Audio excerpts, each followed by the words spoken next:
Okay, marvelous. So over to you when you're ready then, Andrew.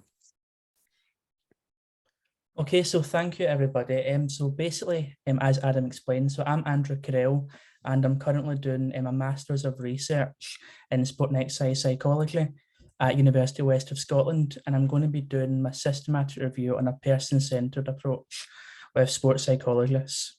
So basically, before I go into the real depth of the review, is basically I want to give an outline of what is a person-centred approach.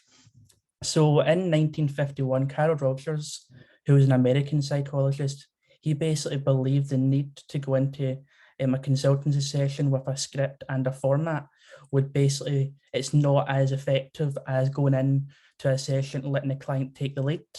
So basically what led to me conducting this review is what I noticed for my undergrad in sport and exercise science.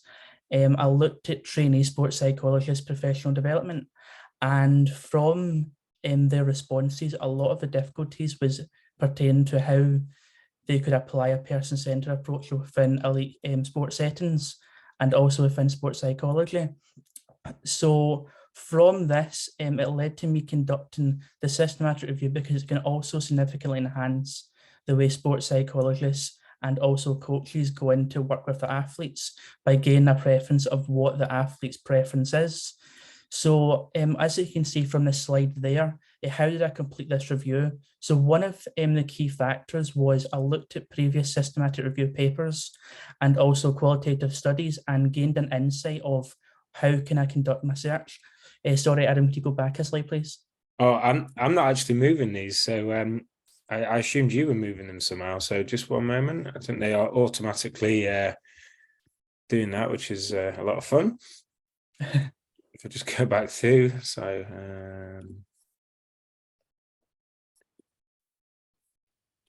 well, it's got a mind of its own. 1 minute, we should be able to. There we go. Yeah. Yeah. Okay, from there. Yeah. So as you can see, I led to conducting my search through 3 electronic platforms, and this was PubMed, ScienceDirect, and Google Scholar. And what I'll realise later on in the report, as I won't go through all of the searches, but by placing these in quotation marks, it rephrases that to only this search only. So basically, from this, I use the Terrell reference framework, and I put all of the searches in there. And Adam, if you can go to the next slide, please. Yeah, so as you'll see, it led to 2,653 papers being outputted. And then after this, after using Zotero software, it removed duplicates for me. And this led to 2,319 papers. So we go to the next slide, please. So I won't go through all of that there, but this is basically, as you can see, the inclusion and exclusion criteria. But the main reasons why papers were going to be included for my review is they had to be with either a licensed or a trainee sports psychologist. They could be UK-based, US, or Canadian. There was no geographic location they had to be set to. And also the papers had to be published within English. So as you can see from the final table there, this led to papers included such as 4 case studies, 2 autoethnographies, and 1 qualitative study. So how did I ensure, if you go to the next slide, please. There we go. So how did I ensure what I was finding was valid and obviously of a good quality? So I led to many criteria for this. So I used a scaling tool for quality assessment, and this was developed by Laurent in 2014. And this basically pertained of 9 questions, and it asked me questions around the introduction, aims, abstract and title, methods, results, and also the discussion and how useful is this going to be for future research. I also graded my papers from 1 to 4. So 1 would be very poor and 4 would be of a very good quality. And this led into me categorizing these into grade bandings. And this was basically between a grade A that was 30 to 36 points. Go back a slide, please. There we go. And grade B that was 24 to 29, grade C that was 9 to 24 points. And I also used the CASP criteria. So we can go to the next slide, please. There we go. So you're probably wondering now, what did I find out? So from the results, I did conduct it into 4 themes because I wanted to tell a story. And this was basically, as you'd expect, because it was like a new approach to sports psychology, the trainees did suffer from serious levels of anxiety around applying this approach. And they also struggled, for example, of the fear of not knowing what's going to come next. So for example, what are they going to say next? And also what is the client going to say? And also we did find, if you go to the next slide, please. We did find also the fact of the characteristics that they possessed or explained to be mandatory to be a success for person-centered approach.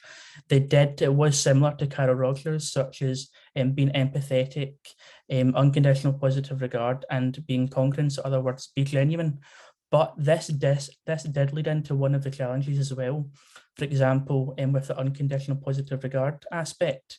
And this was basically the fact of, I want everybody to think for a second of, have you ever been in a scenario where you've been in a room with somebody or you're talking to somebody and they can tell you anything regardless of how good or how severe it may be, and you've got to remain non-judgmental at all times. So this basically emphasized the need for me to conduct this review because I wanted to enhance the awareness of a person-centered approach and what athletes can benefit, or also how the coaches can amend their coaching styles to be more client-led.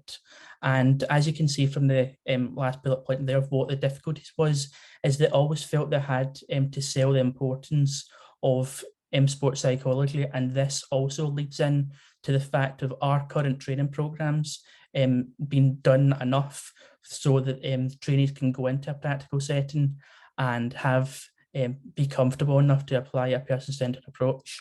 So what do we now know? So basically the main characteristics, as explained, is you need to be able to be patient with the clients and athletes and be empathetic, unconditional positive regard. But as I explained, this was one of the challenges. And also you need to be able to listen to a client and be genuine. So it was unnatural to them. What they applied was the importance of their training, and as it was taught about CBT, and also the desire to provide their clients with the quick results. And also what I'm encouraging now is for everybody in the room today, for coaches, sports psychologists, and any kind of practitioner to work together and share ideas, because reflective practice has been one of the key aspects to prevent enhanced professional development. If you can go to the next slide, please.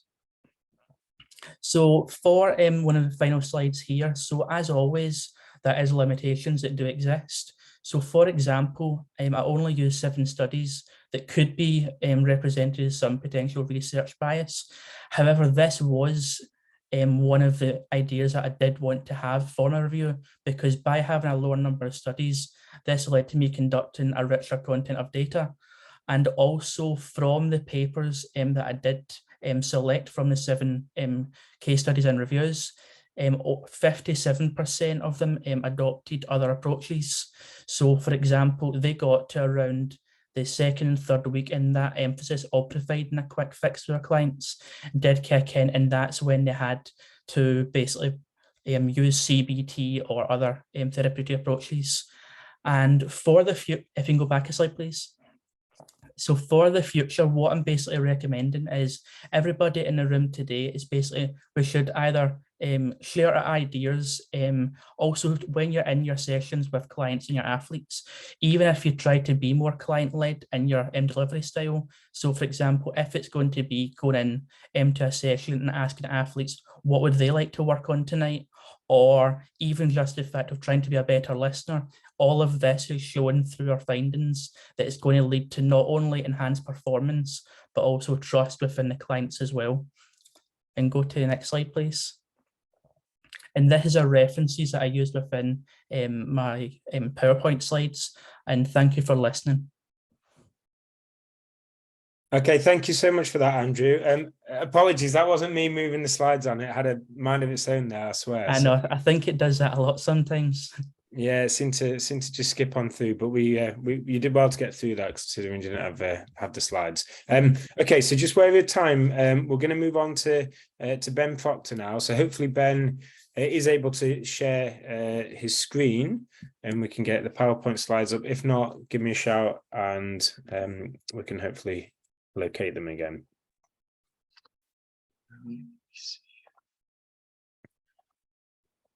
Okay, Brilliant. Can you see that? Yeah, that's great. So yeah, so over to you, Ben. We can see all of that. So if you've got kind of 10 minutes, like 9 or 10 minutes, that'd be great. Great. Okay. So hi everybody. My name is Ben. I'm a Newcastle student. In my third year, my dissertation was on perfectionism, rumination, and eating disorders in sport. And so just to give you a little bit of a background on eating disorders. So they are characterized by an obsession with a patient's food or their body. And they are classified into a variety of different diagnoses, but major ones, anorexia nervosa, which is characterized by extreme dieting, bulimia nervosa, which is characterized by episodes of binge eating followed by weight control strategies. So that can be vomiting, it can be excessive exercise, or it can be dieting. Binge eating disorder is similar to bulimia, where it's an episode of binge eating, but it's not followed by any weight control strategy. Disordered eating is a subclinical eating disorder. So there's very specific criteria that someone has to meet to be diagnosed. And if somebody has symptoms of eating disorders but doesn't quite meet the criteria, they would be considered disordered. The prevalence of eating disorders in the general population is around 1%. It's a little bit higher in women than it is in men, but it's around 1% in the general population. However, in athletes, this prevalence is a little bit higher. There's a lot of variance in these statistics in athletes. And a lot of that is due to differences in self-report measures or differences in sports, that kind of thing. But again, it's higher in female athletes than it is in male athletes. A lot of this increased risk of eating disorders in athletes is due to what we would call an aspirational body type. And this is most prevalent in what we call weight-sensitive sports. Weight-sensitive sports are aesthetic, weight category, or gravitational, which all have either judging criteria or rules, physics, which would make an athlete want to have aspirational body type. So, for example, weight category sports, an athlete needs to get into weight in order to compete. In order to, or gravitational, maybe having lower body weight is going to be helpful in a high jump. So this is an increased risk factor of eating disorders in these athletes. We also see additional behaviors that would eating disorder in athletes. That can be rapid weight loss, which is in weight control strategies like boxing, in weight control sports, sorry. And we also see use of diuretics, we also see reduced fluid intake, and we also see induced sweat. Now, one of the things that's linked to eating disorders is perfectionism. This is a risk factor, and this involves setting very extreme standards of faultlessness of perfection. And this can be from an internal or external source. What we're looking at today is socially prescribed perfectionism, which is when perfectionism is coming from an external source. So this, for example, a coach setting an extreme standard for somebody. So I may feel that my coach has set an unfair standard for me, a standard that I can't, the standard that's so high that I don't feel like I can reach it. I'll be socially prescribed perfection. Another risk factor of eating disorders is rumination, recurrent negative thoughts, just thoughts going on in the back of your head. And the idea we're looking at today is mistake rumination, which is when these thoughts are referring specifically to previous errors. So that could be, I'm in a football match and I've just missed a penalty and I can't stop thinking about why I've just missed a penalty. I should have made it, that kind of thing. Now, I won't go over too much the methodology of my study, But what we were looking at was the relationships between perfectionism, rumination, and eating disorders in sport, and how well these risk factors predicted eating disorders. And what we found was that both socially prescribed perfectionism and mistake rumination were able to predict eating disorders among athletes. And this was specifically found in socially prescribed perfectionism, but not in self-oriented perfectionism, which is more linked to standards that would set for self, for example. So this could imply that standards set by others, coaches in this context, it's specifically coaches to be more impactful in facilitating eating disorders than internal standards from yourself. So what we want people to take from these findings, that firstly, eating disorders are a major issue in sport, and haven't too much details in interest of time, but that also there's going to miss time, and performance can be reduced, and obviously interferes with optimal nutrition for athletes. But overall, it's a major issue in sport. Perfectionism and rumination are both risk factors. And what we want people to take from this is that coaches need to be educated about, and really coaches that would be around female athletes and coaching weight sensitive sports. We want coaches to be educated about eating disorders, about the risk factors, and that is so that they can have a dialogue with their players, and they can offer education of their own to those players, and offer support when necessary, and for a coach to know when they're out of their depth enough to be able to signpost them to somewhere or somebody who can help them a little bit more.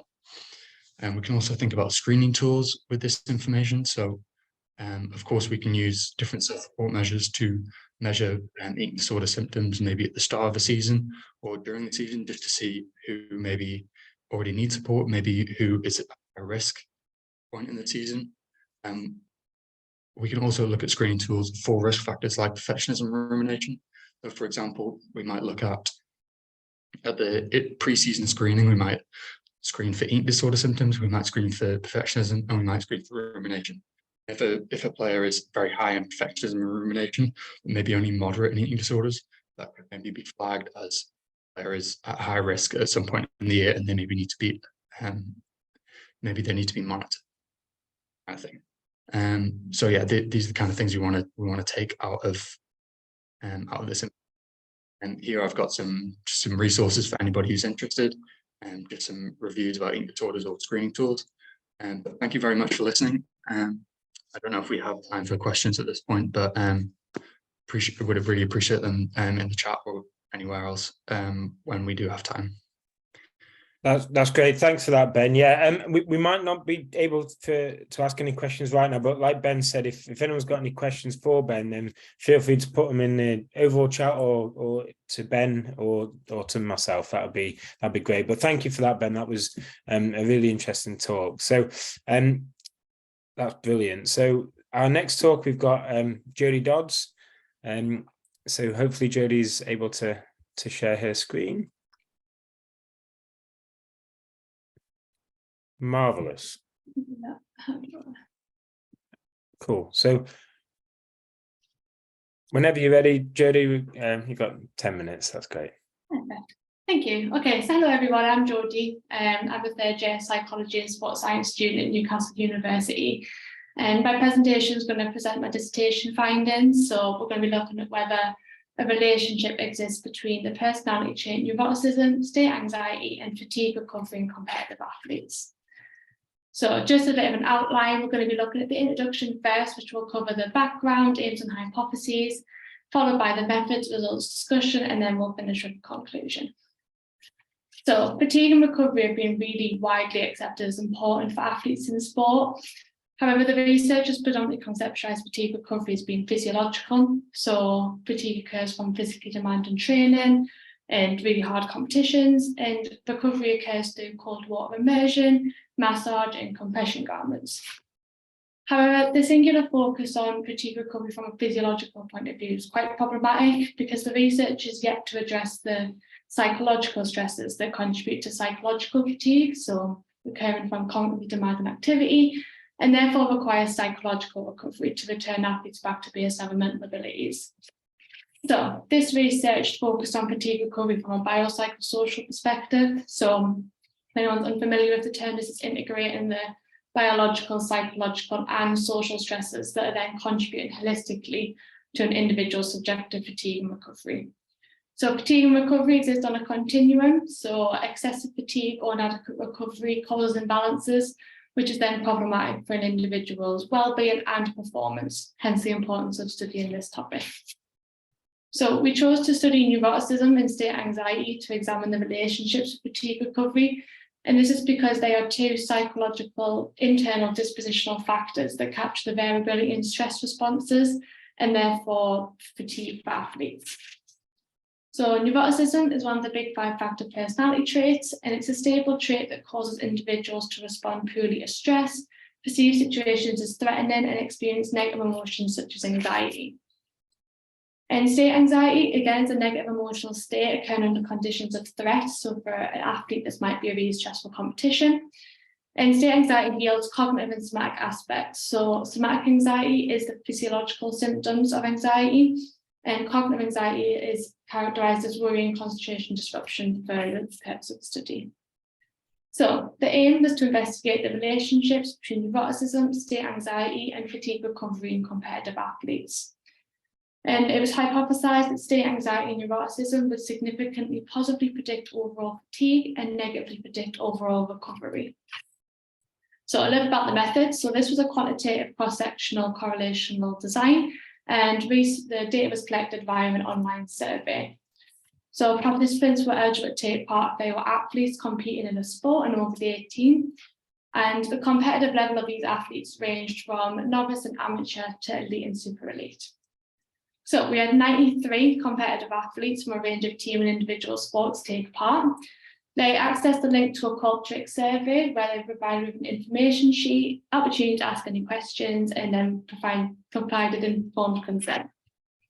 They then completed the demographic questions, and then we had 3 questionnaires. So we had the 10-item personality inventory for neuroticism, sport anxiety scale for state anxiety, and the acute recovery and stress scale to measure fatigue recovery. We then conducted 2 multiple regression analyses to analyse the data. So in the first multiple regression, the independent variables for neuroticism, worry, concentration disruption, and somatic anxiety, and the dependent variables overall stress. And in the second multiple regression, the independent variables were the same, and the dependent variables overall recovery. So what did we find? I thought it was quite interesting actually. So we only found that somatic anxiety as a significant positive predictor of overall fatigue. Neuroticism, worry, and concentration disruption didn't show any predictive relationships. And again, for the second multiple regression, somatic anxiety was the only significant negative predictor of overall recovery, and the other variables showed no predictive relationships, as you can see by the p-values. So just as a reminder, the study aimed to investigate the relationships between neuroticism, state anxiety, and fatigue recovery. It was hypothesized that neuroticism and the components of state anxiety would significantly positively predict overall fatigue and negatively predict overall recovery. However, we only found that this was true for somatic anxiety. So, somatic anxiety as a positive predictor of overall fatigue has been supported by the research, which has found that somatic anxiety was strongly associated with fatigue in patients with generalized anxiety disorder and chronic fatigue. So extending this research now into competitive athletes. And somatic anxiety as a negative predictor of overall recovery was also supported. So the physiological arousal that's sustained by somatic anxiety inhibited sleep promoting processes, which therefore reduced recovery. And this is because sleep is a physiological and psychological recovery process. However, neuroticism, worry, and concentration disruption showed no predictive relationships, which doesn't corroborate with the other research findings. So worry has been found to contribute to cognitive overload, which was found to increase psychological fatigue scores, as well as impede recovery due to an inability to psychologically detach. Physiological and psychological fatigue have also increased concentration disruption, and athletes interpreted this as an indicator of incomplete recovery.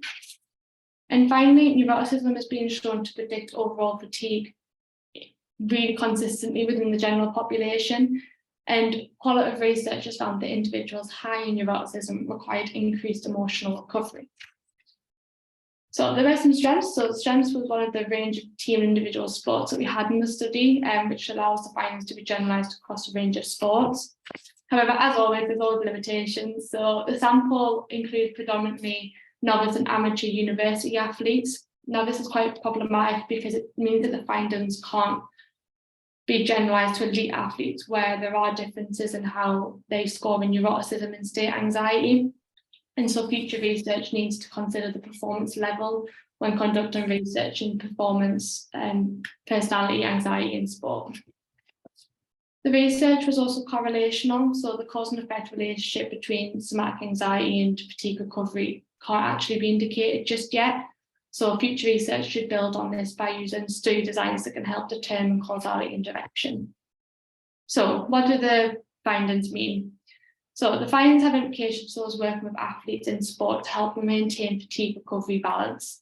So an athlete may very well be able to maintain their physiological recovery in fatigue, but actually still feel fatigued, and this is because they haven't considered psychological. So susceptibility to somatic anxiety should be screened for in order to intervene when necessary. So this could be used in arousal control and reappraisal interventions. Oh, I don't know where my slides have gone. To help negate the effects before it becomes problematic. So to conclude, the results extend our understanding of fatigue recovery by showing somatic anxiety and fatigue recovery are linked, enhancing the concepts previously only been examined physiologically and now psychologically, so therefore addressing this gap in the literature. And future work should continue with this in order to help look at fatigue recovery from a biopsychosocial perspective to intervene with athletes who may be at risk for fatigue recovery imbalances. Thank you for listening. Does anyone have any questions? Excellent. Thanks so much for that, Jodie, and for our two previous presenters there, Andrew first and then Ben. So we've got kind of a couple of minutes and 10 minutes before the next round of talks start. Did anyone have a question at all for any of those 3 student talks that we had? Feel free to ask them now if you do have any questions. Just either unmute yourself or put it in the chat and we can ask them ourselves. So if anyone did have any questions, then just let us know. Hi, I had a question for Andrew, actually, if that's all right. Of course, yeah, off you go. Thanks, buddy. Thanks for the presentation. It seemed like from your systematic review that you did a thematic synthesis, is that right? Yes. Yeah, so I was just wondering how you reached the decision to go with a thematic synthesis as opposed to any of the other sort of methodological approaches. Yes, first of all, thank you for your question. Basically what it was is through basically internal and external agreements. So for example, with my supervisor, we were discussing over a good few sessions what we feel would be the best approach to take. And also through external partners, we also discussed, also ensured the ideas of why we think this would be the best method to take forward. Also because I used this for my 4th-year dissertation in my undergraduate degree, I felt as though I had a better understanding of how to conduct research this way. Cool, thanks. Thank you. Thanks for that, Lloyd. Great question. Any other questions at all for our speakers?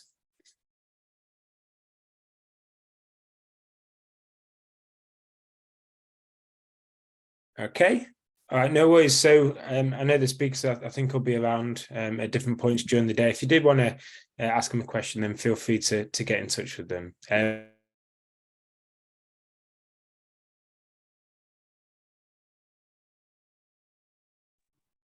You accidentally muted yourself.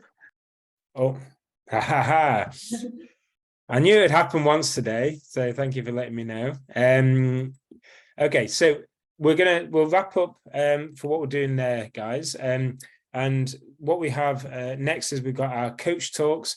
So those will start at 11:55. So there's an 8-minute break on that. So feel free to, well, you can either stay in this room if you wanted to, and in this room will be Vicky Begg. alternatively, there you go. Nice wave from Vicky. I just caught that in the corner of my screen. Alternatively, feel free to return to the main room as well if you want. So we've got kind of 7 minutes, so feel free to grab a refreshment, and we'll look to start at 11:55. Excellent. Cool. All right.